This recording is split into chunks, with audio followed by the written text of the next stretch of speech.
The International Center for Tax and Development has appealed to government to reassess the e-levy to make the tax more effective.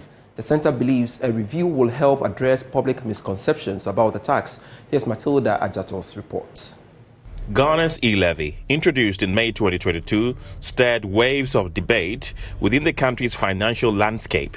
Despite its contentious nature, the International Center for Tax and Development, in partnership with the Ghana Revenue Authority, has highlighted the importance of digital financial service taxation in Ghana and reviewed the impact of the mobile money taxation on the country. Martin Hessen is the research director of the International Center for Tax and Development. He stressed the importance of informed discussions on key findings regarding the impact of the tax on the mobile money market, especially the e-levy in Ghana is an important tax. It's raising over 1 billion cedi of revenue each year. It's also clearly a tax that's going to be reviewed and debated in the election campaign this year. So it's important that we have strong, solid research on which to debate the discussion. Some of the things that we found from our research are, firstly, well, there's some concern that maybe when you introduce a tax such as this, it may affect the growth in the mobile money market. Actually, the impact that we saw was only modest and only temporary. And in the long run, it seems that the growth in mobile money usage has continued in spite of the tax.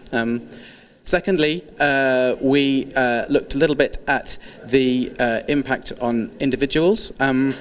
And we found that while the tax does affect the poor more than it affects wealthier people, in the design it's maybe among the more progressive of taxes that we see of this nature across Africa. And one key reason for that is the exemption threshold of 100 cedi per day on transactions, which actually does a lot to protect the poor.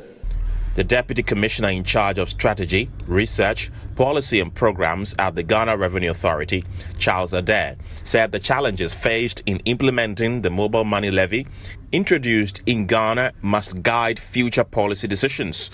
The e-levy was reduced from 1.5% to 1% after several agitations from some business groups, political parties and the public. In 2022, some amount of about 600 million was collected. Rather, in 2023, we were able to improve on this performance, and we raised almost 1.2 billion from the e-levy.